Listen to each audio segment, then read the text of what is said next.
Hello అండి, welcome back to our channel easy foods. నేను మీ రాధా. గుడిలో కట్టు పొంగల్ ఇస్తారు కదండి ప్రసాదంగాను, అలాంటి ప్రసాదాన్ని రెసిపీనే ఇంట్లో ఎలా చాలా ఈజీగా సింపుల్గా టేస్టీగా తయారు చేసుకోవాలో ఈ వీడియోలో చూపిస్తాను. చాలా బాగుంటుంది, ఒకసారి మీరు కూడా ట్రై చేయండి. ముందుగా అర గ్లాసు వరకును బియ్యాన్ని తీసుకోవాలండి. పావు గ్లాసు వరకు పెసరపప్పును తీసుకోవాలి. ఈ రెండింటిని ఒకసారి బాగా కలుపుకొని 2-3 సార్లు కడుక్కోవాలండి. కడుక్కున్న తర్వాత ఇందులోకి ఒక గ్లాస్ తీసుకున్నాం కాబట్టి 3 గ్లాసుల వరకు నీళ్ళను పోసుకొని 1 స్పూన్ వరకు నెయ్యిని వేసుకోవాలండి. తర్వాత ఇందులోకి రుచికి సరిపడా ఉప్పును కూడా ఇందులోనే యాడ్ చేసుకోవాలండి.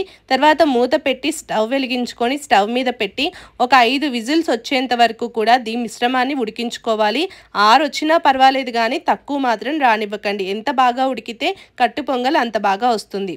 తర్వాత కట్టు పొంగల్లోకి పోపు పెట్టుకుందాం. ఇదే చాలా మెయిన్ అండి. మీరు నెయ్యిని ఎంత టేస్టీగా ఉన్నది తీసుకుంటే కట్టు పొంగలి అంత టేస్టీగా మారిపోతుంది. నెయ్యిని కాస్త హీట్ ఎక్కిన తర్వాత 1 స్పూన్ వరకు మిరియాలు, 1 స్పూన్ జీలకర్ర, 2-3 ఎండుమిరపకాయలు, 1 పచ్చిమిరపకాయ తరుగు, ఒక చిన్న పిసర అల్లం తరుగుని, తర్వాత 5-6 జీడిపప్పు పలుకుల్ని, తర్వాత ఇందులోకి కాస్త ఇంగువాని వేసి మొత్తం వేపుకోవాలండి. ఈ మిశ్రమము మరీ దోరగా వేపుకోకూడదు, అలా అని మరీ తక్కువగా కూడా వేపుకోకూడదు. మీడియంలో వేపుకోవాలి.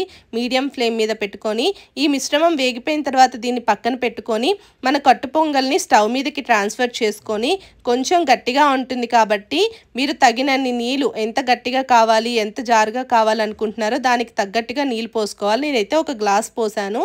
తర్వాత ఇక నేను చూపిస్తున్న విధంగా పోపు మిశ్రమాన్ని మొత్తం ట్రాన్స్ఫర్ చేసుకొని 1 నిమిషం ఉడికించారు అని అంటే టేస్టీగా కమ్మగా చాలా బాగుండే ప్రసాదం కట్టు పొంగల్ అయితే రెడీ అయిపోతుంది. ఒకసారి ఈ విధంగా ట్రై చేసి చూడండి. ఈ వీడియో నచ్చితే లైక్, షేర్ అండ్ సబ్స్క్రైబ్ చేసుకోవడం మాత్రం మర్చిపోకండి.